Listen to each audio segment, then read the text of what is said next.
Bonjour, c'est Japanman et laissez-moi vous présenter mes lectures manga du mois de mars, donc dans laquelle on va très naturellement passer en revue tout ce que j'ai lu durant ce mois-ci. Donc pour commencer, les tomes 1 et 2, donc l'intégralité de Gate of Nightmares. Alors Gate of Nightmares, qu'est-ce que c'est?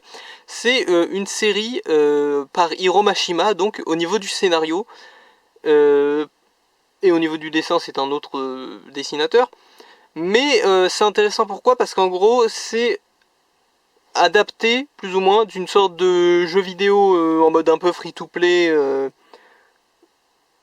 gacha un peu dans l'esprit j'ai l'impression, enfin voilà, vous voyez le genre de jeu quoi, mais dont les personnages sont a priori designés par Hiro Mashima, et moi je suis un grand fan de tout ce qu'a fait Hiro Mashima de manière globale. Rave, j'ai pas tout lu mais c'est pour bientôt, clin d'œil. Euh, mais sinon voilà, tout le reste je suis absolument fan. Donc bien sûr quand il y a Hiramashima dans le quelque part dans les crédits, je saute dessus directement. Et il n'y a pas que moi, hein, Pika aussi saute dessus directement. Pour ceux qui sont vigilants sur à quelle vitesse Pika saute sur les nouvelles œuvres de Mashima, voilà, vous savez, hein. Mais quoi qu'il en soit, Gate of Nightmares, qu'est-ce que c'est? Donc c'est une série assez basique en fait.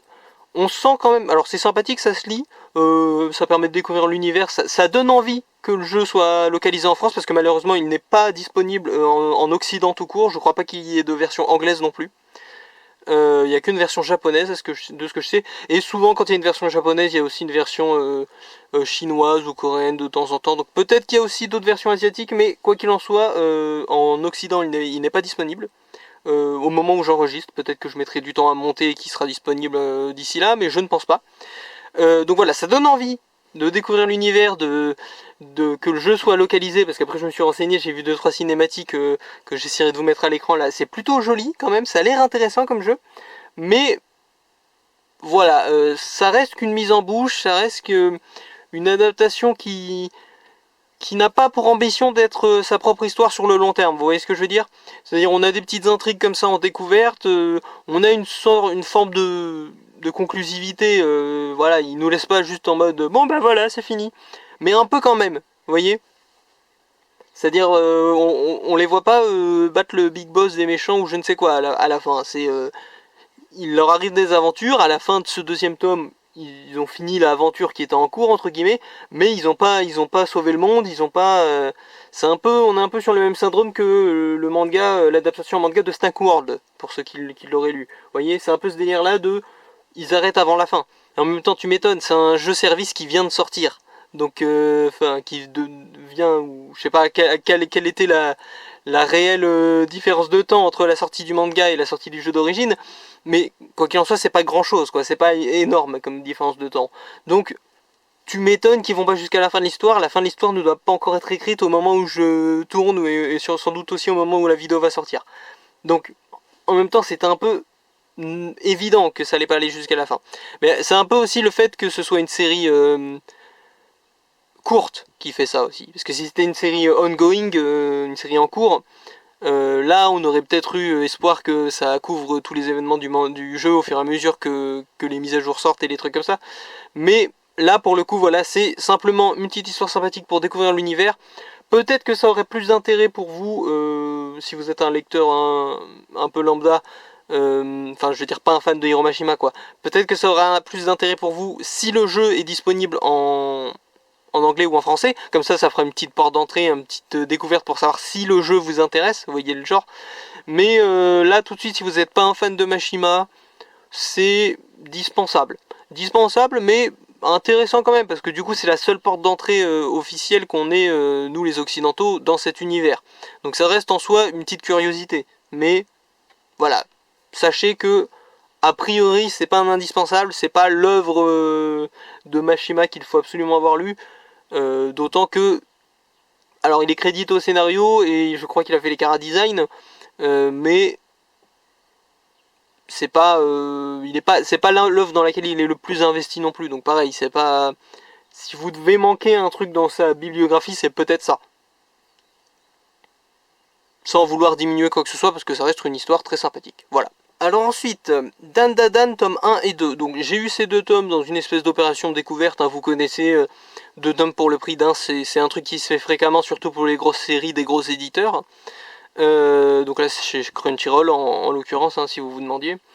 Et le truc Dan Dan Dan, donc c'est un truc qui était assez populaire, qui à un moment a beaucoup fait parler, mais comme vous le savez, moi les mangas qui font beaucoup parler, ben j'en vois passer tous les mois, quoi. Donc bon, au bout d'un moment tu t'y fais moins attention, quoi, tu t'y prêtes moins de crédit. Même si je peux rester curieux, quoi, mais voilà, donc c'était pas sur ma liste des trucs à absolument découvrir, Dan Dan Dan, et c'était une super bonne surprise, j'ai vraiment bien aimé. J'ai retrouvé des petites similarités avec des trucs que je m'attendais pas, genre je m'attendais pas à voir autant de... Il y a une petite vibe Dark Gathering, je trouve, sans spoiler ou quoi que ce soit. Il y a un peu cette ambiance là dans certains aspects. Après c'est que les deux premiers tomes, hein, donc peut-être que je me fourvoie totalement, mais voilà, je m'attendais pas à retrouver un peu de cette série là en lisant Dan Dan Dan. Et ça c'est sympa. J'ai un peu une vibe Bleach aussi sur certains détails de l'intrigue que je vais pas spoiler, mais c'est vraiment sur du détail.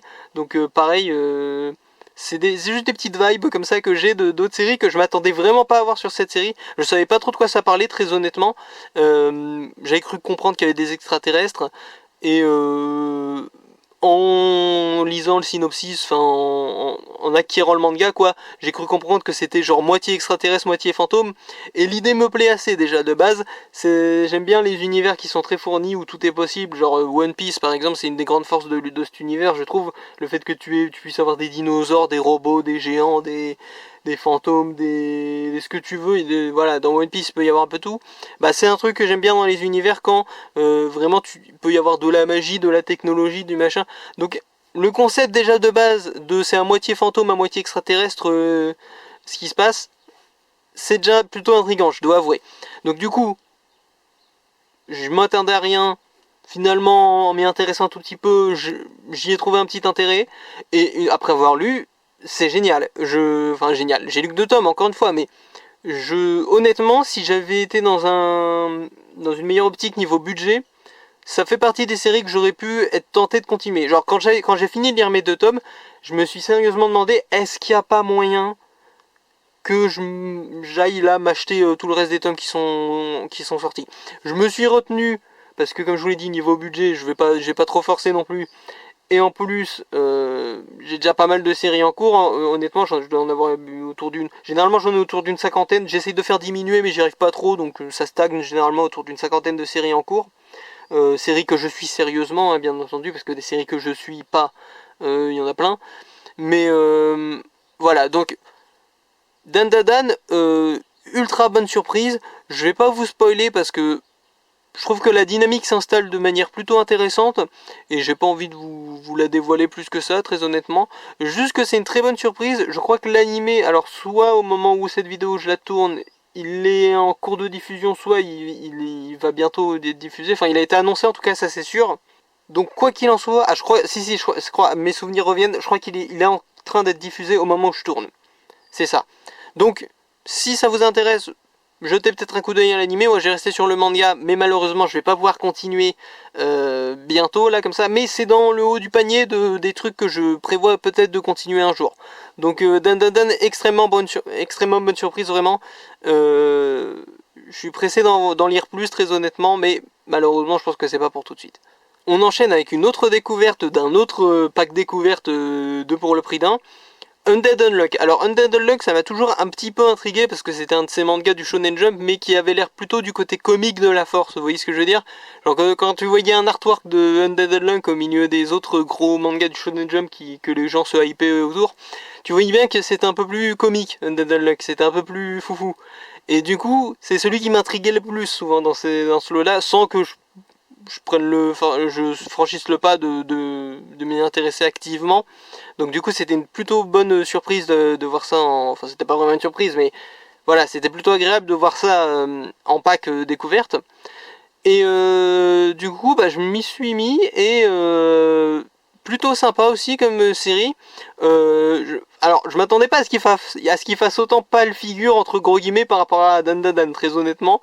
Mais Dan Dan Dan, vu que j'ai lu à peu près à la même période, a pas mal éclipsé Undead Unluck. Mais Undead Unluck est resté une découverte plutôt sympa. J'aime bien la direction que ça prend notamment parce que bon, le tome 1 c'est beaucoup d'introduction, beaucoup de les personnages se rencontrent, etc. Plus ça avance dans l'histoire, plus les choses se mettent en place et j'aime bien la direction que ça prend. Ça a l'air d'être un univers plein de possibilités, pareil, c'est un truc que j'aime bien. Voilà, très cool, des concepts hauts en couleur, des personnages, deux personnages principaux assez complémentaires et en même temps tu te dis que ça peut... Est-ce que ça va vraiment bien finir cette histoire? Enfin, voilà, c'est très intéressant. La manière dont tout ça est mis en place et encore une fois, petite série que j'aimerais bien continuer, beaucoup moins haut dans ma tier list des trucs que j'aimerais continuer que Dan Dan Dan, mais c'est une série que je trouve assez solide et assez intéressante et qui vient piocher des petits concepts un peu par-ci par-là, trouver des trucs assez ingénieux, j'ai l'impression par moment, même si j'ai lu encore une fois que 2 tomes pour l'instant. Mais je sens que ça va dans la bonne direction cette série, c'est un truc que j'aurais bien aimé continuer aussi, donc Undead Unluck, petite série comique, alors celle-là je peux peut-être vous la résumer parce que le concept est un peu atypique, encore que, de nos jours il y a beaucoup de trucs assez originaux, mais donc Undead Unluck c'est quoi? C'est grosso modo l'histoire d'une fille qui attire la malchance, mais à un point où genre si tu la touches tu risques de mourir, et un gars qui est immortel, et les deux vont faire équipe, dans l'espoir que celui qui est immortel dans l'espoir que la fille le tue et la fille dans l'espoir que ça se passe bien quoi, parce que les choses dégénèrent un peu, mais voilà, je vous en dis pas plus, je veux pas spoiler, hein, j'aime bien rester vague, surtout quand c'est des découvertes comme ça. En plus je crois que vous pouvez encore les trouver les packs, donc sautez dessus si vous avez l'occasion, hein. Donc voilà, Undead Unluck, petite série sympathique. Ça vaut sans doute le coup de continuer si vous avez plus de budget que moi sur le moment. Et on embraye sur encore une découverte, mais cette fois-ci une découverte alors qui pour le coup avait aussi attiré ma curiosité quand c'était sorti, et ça avait eu plutôt bonne presse, mais disons que l'impact médiatique de cette série a été moindre sur le long terme par rapport aux deux autres qu'on a vu précédemment, donc Dan Dan Dan et Undead Unluck.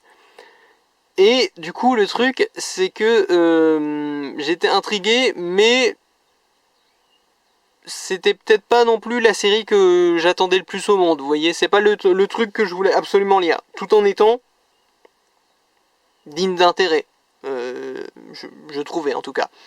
Et donc c'est quoi? C'est une série dans laquelle on suit un univers où disons il y a un super héros par pays globalement, et où donc on va suivre la super-héroïne du Japon qui est particulièrement peu sûre d'elle et timide, etc. Et du coup, c'est pas inintéressant, mais pour l'instant, de ces 2 premiers tomes, de ce qui s'y passe, c'est pas une révolution. Vous voyez ce que je veux dire? C'est le genre de série, t'es content de l'avoir découverte, juste parce que bah, ça t'intriguait de toute façon, donc t'es content de voir ce que ça donne, et puis c'est un petit univers sympathique quand même. Et voilà, sympa d'avoir découvert, mais j'ai pas l'impression d'avoir eu un truc révolutionnaire ou une vision incroyable. Pour tout vous dire, alors c'est un peu parce que j'ai pris beaucoup de retard, donc ça fait plusieurs mois que je l'ai lu, au moment où je tourne. Mais le truc, c'est que là, j'ai dû feuilleter à un moment où il y a eu un cut que vous n'avez pas vu du coup, les pages, pour être sûr de ne pas confondre avec autre chose, parce que notamment par exemple j'ai vu Looking Up Magical Girl, j'ai vu il n'y a pas si longtemps que ça, il y a quelques mois aussi quand même, et du coup dans ma tête, je voulais être sûr de ne pas avoir confondu, parce qu'il y a certains concepts qui ressemblent un peu. Donc vous voyez, c'est un exemple parmi tant d'autres, hein, c'est pas si similaire que ça à Looking Up Magical Girl, mais le fait que je me sois posé la question, ça prouve quand même que c'est pas si marquant que ça à Shai. Pour moi en tout cas, bien entendu, hein, c'est mon expérience personnelle qui est retranscrite ici, mais voilà, tout ça pour dire que petite découverte sympathique, mais c'est pas l'œuvre qui m'a le plus marqué parmi celles dont on parle dans cette vidéo, donc je ne vous la conseillerais pas autant que les autres. Toujours est-il que j'ai pas passé un mauvais moment en lisant ça, donc Voilà, et puis très probablement que c'est de mieux en mieux, souvent c'est comme ça les séries, souvent les 2-3 premiers tomes sont bien, et la suite c'est vraiment ça se construit, il y a vraiment des personnages attachants, des univers qui se développent, des endroits, des trucs, voilà, des arcs qui se mettent en place. Donc quoi qu'il en soit, ça vaut probablement le coup de creuser encore un peu. Mais moins que les autres. C'est un peu triste, hein, de mine de rien, c'est un peu peut-être un des défauts de ce format, c'est que vu que je parle de plusieurs œuvres d'affilée comme ça, je suis très tenté de les comparer. Donc là, vous avez un portrait de Shai qui est peut-être beaucoup moins positif que ce qu'il aurait été dans un autre contexte, alors que c'est vraiment pas une œuvre qui m'a déplu. Donc voilà, gardez ça en tête, c'est... voilà, j'ai beaucoup comparé aux deux trucs de juste avant là, alors que si ça se trouve, dans un autre contexte, je vous aurais dépeint le truc d'une manière beaucoup plus améliorative. Donc voilà, c'est important de garder tous les petits biais comme ça dont je fais bien sûr preuve en tête pour vous savoir ce qui vous intéresse le plus. N'hésitez pas à me poser des questions si vous voulez des infos sur Shai, bien entendu dans les commentaires ou ce genre de choses. Je suis tout à fait disposé à vous aider. Alors ensuite, Stranger Case, tome 17 et 18. Alors, je vous avoue que là, c'est vraiment... Oh, attendez, en plus, les couvertures se complètent. Regardez, il y a le sabre qui est dans la continuité de... Ah ouais, alors, en fait, le truc avec cet homme-là, c'est que vraiment, c'est un arc que j'aime bien, en fait. Pourquoi ? Parce que déjà, c'est dans la continuité... Enfin, disons que c'est un peu dans la même thématique que l'arc de la Yuki Onna, donc de la Femme des Neiges, qui a eu lieu un peu plus tôt dans le manga, donc... C'est un de mes arcs préférés déjà de base, celui de la Femme des Neiges.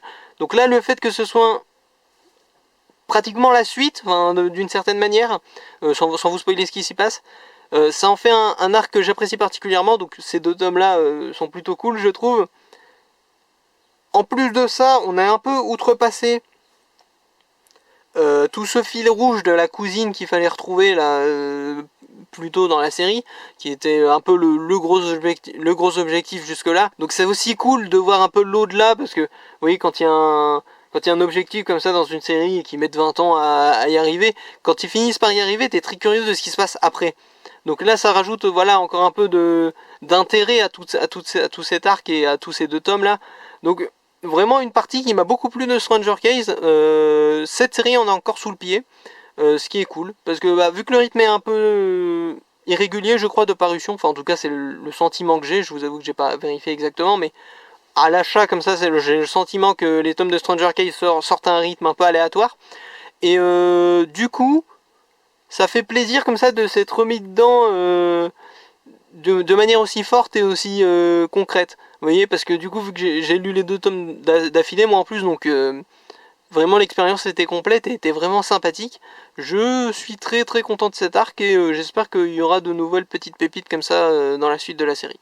Ensuite, le tome 17 de Classroom for Heroes. Alors Classroom for Heroes, c'est une série qui me plaît pas mal, hein, mais qui même conceptuellement est très dans mon délire. C'est-à-dire moi j'aime beaucoup tout ce qui est comédie, tout ce qui est un peu slice of life entre gros guillemets, tout ce qui est fantasy, tout ce qui est romance, donc tout ce qui est harem aussi par extension. Donc là on est vraiment dans mon délire. Enfin Classroom for Heroes c'est une série qui est conceptuellement très proche de ce que j'aime. Et ce tome 17 fait pas exception, c'est toujours très sympathique comme série. Mais je vous avoue que je sais plus trop sur quel pied danser vis-à-vis de cette série, parce que j'ai l'impression qu'elle fonctionne un peu par période, mais par période, c'est vraiment difficile à expliquer en fait. Il y a un truc des fois, parfois, comme ça, quand j'ouvre un tome, j'ai l'impression que le style de dessin a changé. Je sais pas comment vous l'expliquer, mais pas de manière drastique. Donc c'est très difficilement exprimable. C'est-à-dire que j'ai parfois l'impression que il y a eu un changement d'état d'esprit derrière le truc. Alors les histoires sont tout le temps quand même dans la même veine, mine de rien, mais c'est des trucs subtils dans la manière dont l'histoire se déroule et dans le style de dessin qui me font dire que ça a évolué quand même depuis le premier tome, et ça a évolué à plusieurs étapes différentes, et des fois ça me surprend la direction que prend l'histoire en fait, parce que parfois t'as l'impression que les chapitres ont plutôt telle ambiance en tête, et puis d'un tome à l'autre l'ambition semble changer un petit peu. Enfin, voilà, c'est très, ce que je dis est vraiment très dans le ressenti pour le coup, parce que faudrait que je vous ressorte tous les tomes et que je vous remonte des comparatifs pour vraiment que vous voyez ce que je veux dire par des changements dans le style. Mais bon, ça, il aurait fallu que je le prévoie à l'avance parce que c'est vraiment très particulier en fait. C'est encore une fois, la série continue d'être sympa à suivre, je trouve. Mais des fois, j'ai l'impression que la série change un peu d'état d'esprit, mais de manière très subtile en fait. Et voilà, bon, c'est petite analyse bizarre, il en faut toujours une dans ces vidéos, hein, qu'à un moment je baragouine des trucs avec très peu d'éléments concrets derrière pour exprimer mon propos. Mais voilà, si vous suivez la série, est-ce que vous voyez ce que je veux dire? Pas forcément autant que moi, ça peut être qu'une fois, peut-être qu'à un moment vous avez remarqué une scission. Mais est-ce que vous aussi, à un moment dans la série, vous avez eu l'impression que l'état d'esprit a un peu changé? C'est ça que je me demande. Donc là, pour le coup, c'est vraiment une question destinée aux autres gens qui lisent Classroom for Heroes. Voilà, c'est assez particulier. Par exemple, j'ai l'impression qu'on sort là d'une grosse période très axée Eichi, par exemple, qu'avait le manga. Je crois qu'on est encore un peu dedans, mais il y a vraiment un bloc de tomes où j'ai l'impression que c'était devenu un Eichi vrai de vrai là pour le coup. Et là, je crois qu'on en sort un peu, mais je suis pas sûr. Enfin, voilà. En plus, comme je vous l'ai dit, j'ai un peu de retard sur ces vidéos, donc en vrai, ça fait quelques mois que je l'ai lu, donc peut-être que je me monte la tête tout seul avec des faux souvenirs. Quoi qu'il en soit, Classroom for Heroes, ça reste une série. Si comme moi vous aimez bien tout ce qui est fantasy, comédie romantique, machin, c'est dans votre délire aussi, pas d'inquiétude. Mais voilà. Des fois on se pose des petites questions un peu bizarres comme ça, donc on verra bien. Ensuite, moi quand je me réincarne en slime, tome 23, donc petite série toujours très sympa, moi quand je me réincarne en slime, qui a un rythme assez lent dans sa globalité, au sens où souvent les choses mettent très longtemps à se mettre en place, je trouve, dans cette série. Ce qui est pas un mal parce que ça reste, en termes de lecture, en fait, ça reste tout à fait décent. On trouve pas que c'est lent quand on lit. On trouve que c'est lent quand on se rend compte qu'on est au tome 23. Vous voyez ce que je veux dire? Voilà, c'est une série qui prend son temps. Des fois, il y a beaucoup d'intrigues politiques, machin. Des fois, c'est juste de la gestion de la part de Limul. On sait pas forcément où ça va à chaque fois. Mais voilà, une série qui est assez sympathique à suivre, en fait. Lent, mais pas lent à lire. Très compliqué aussi à expliquer ça, comme si vous l'avez pas lu. Mais le fait qu'on soit en tome 23, encore une fois, je pense que cette série va être extrêmement longue, vu que il me semble bien, je ne regarde pas l'animé, mais il me semble bien que l'animé a genre une saison d'avance sur ce qui se passe dans le manga. Je crois. Encore une fois, j'ai pas vu l'animé, je veux pas me spoiler, donc je me renseigne pas plus que ça. Mais il me semble bien qu'il y a une grosse avance de l'animé, l'animé qui est adapté, bien sûr, comme le manga du light novel qui, je crois, n'est toujours pas terminé. Donc, a priori, vraiment, ce manga qui a du succès, je crois, est parti pour durer extrêmement longtemps à ce rythme-là. Donc voilà, faut voir. Après, je sais que parfois les adaptations en manga de light novel se font plus courtes volontairement. Voilà, ça s'arrête en chemin parce que le light novel a perdu de sa hype ou ce genre de choses. Donc je sais pas, mais moi quand je me regarde dans le film, ça m'a l'air assez durablement apprécié. Donc je pense qu'on ira jusqu'au bout dans le manga et je pense que ça va durer une bonne cinquantaine de tomes minimum. Hein. Enfin, en tout cas, quand on a en tête l'info que l'animé n'est pas fini, l'animé serait a priori en avance sur le manga et que tout ça est basé sur un light novel qui lui-même n'est pas fini, franchement, je vois bien une cinquantaine de tomes, moi. Mais bon, après, je peux me tromper. C'est vrai que c'est des chiffres qui sortent un peu du chapeau, mais voilà, je pense que cette série sera longue, en tout cas, ça, c'est pratiquement déjà garanti, vu qu'il y a déjà 23 tomes. Il y a des séries. Vous voyez, il y a Betum derrière, et là, il y a 27 tomes en comptant les fins alternatives.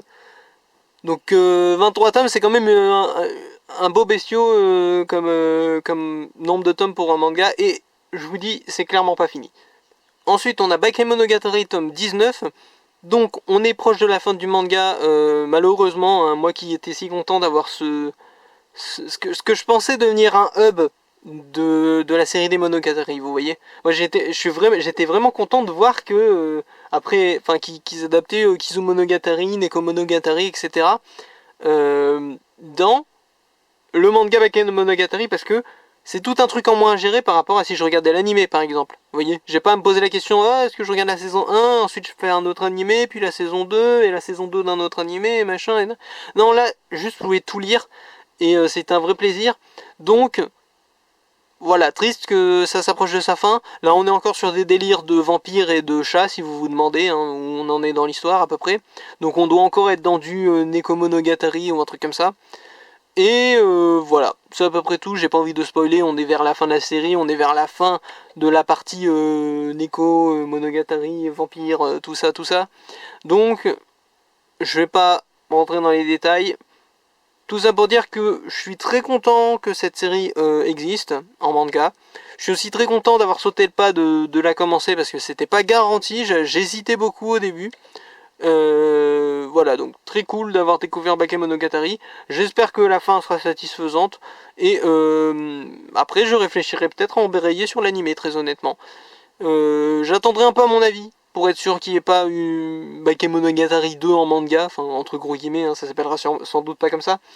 Mais si j'attends suffisamment longtemps et que ça semble pas bouger, peut-être que je me mettrai à l'animé pour les trucs que j'ai pas vus, ou que j'attendrai encore plus longtemps pour pouvoir me mettre à l'animé en reprenant du début en ayant un peu oublié. Je sais pas, on verra bien. Et pour conclure, donc le dernier manga de cette vidéo, le tome 15 de A Fantasy Lazy Life.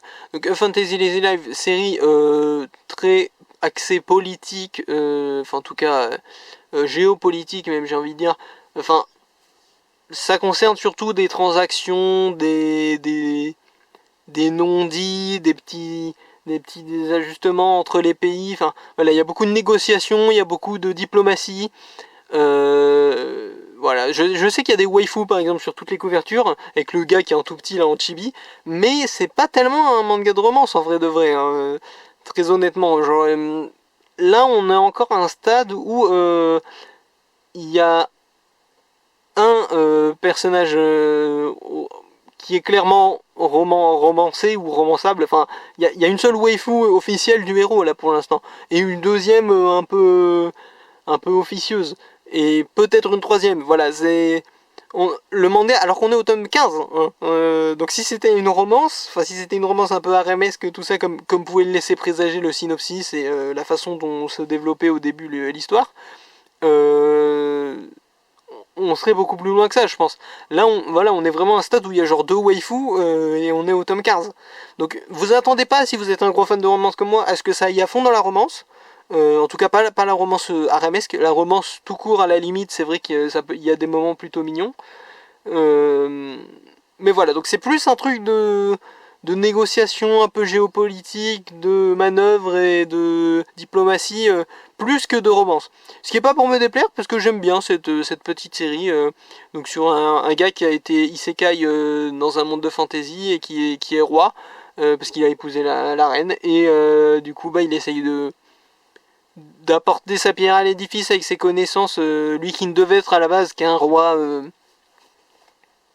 factice, enfin qu'un roi d'apparat quoi, et qui du coup devait avoir une lazy life dans ce monde de fantasy, mais qui du coup au final met la main à la pâte et est un personnage plutôt appréciable et plutôt compétent. Donc voilà, Fantasy Life, petite série géopolitique de négociation et de diplomatie. Très sympa, un peu lent aussi, mais lent pareil dans le bon sens du terme, hein, lent au sens où ça prend son temps et mais t'as pas l'impression que c'est lent, vous voyez, en fait c'est pareil, c'est quand tu te rends compte que t'es au tome 15 et qu'il s'est presque rien passé, tu te dis elle prend son temps la série, mais quand tu lis le tome ça passe à une allure totalement raisonnable et totalement appréciable, donc voilà, petite série très cool aussi. Bon, pour le manga coup de cœur du mois, j'ai pas eu à réfléchir beaucoup, hein. C'est Dan Dan Dan. Il y a pratiquement pas de compétition. Alors pas parce que les autres mangas sont nuls, mais parce que vraiment celui-là m'a fait une très très forte impression. Peut-être que Stranger Case aurait pu ravir la coupe, vu que Stranger Case, cet arc-là, est vraiment concentré sur ces 2 tomes et en plus m'a beaucoup plu. Mais voilà, le facteur découverte de Dan Dan Dan fait que ça a été une grosse claque et une grosse révélation. Donc Dan Dan Dan est le manga coup de cœur du mois, ce qui veut dire pour les nouveaux que en gros c'est le manga de ce mois-ci que j'ai le plus apprécié. Voilà, c'est pas un trophée qui a beaucoup de sens ou beaucoup de valeur, mais c'est sympathique quand même de se rendre compte que il y a des sacrés coups de cœur des fois qu'on découvre en vidéo. Enfin qu'on découvre moi en lecture puis que je vous présente en vidéo. Et voilà, donc The Big Picture, comme on dit, hein, voici tous les mangas que j'ai lus ce mois-ci. Donc petit mois, hein, je vous l'avais dit au début de la vidéo. Enfin je crois, parce que j'ai tourné plusieurs intros, je sais plus dans lequel j'avais dit. Mais quoi qu'il en soit, je vous l'avais peut-être dit en vidéo. Donc voilà, pas très gros mois, mais ce qui est pas plus mal, parce que vu que j'ai pris du retard sur ces vidéos, un petit mois pour commencer les enregistrements, c'est pas mal pour se remettre dans le bain. Voilà, donc plein de nouveautés, hein, Get of Nightmare, Undead Unluck, Shy, Dan Dan Dan. Quelques continuations sympas. Vraiment, il y a du bon dans les deux cas. Moi, j'aime beaucoup les découvertes, j'aime beaucoup continuer des séries que j'aime bien. Tout est beau dans le plus beau des mondes, en ce qui concerne ces lectures en tout cas. Donc, plutôt sympa, plutôt cool. J'espère que j'ai apporté à quelqu'un, au moins une personne, une information utile ou un petit moment sympa quoi. J'espère que la discussion qui est en fait un monologue aura été constructive pour quelqu'un. C'était Japanman. A plus.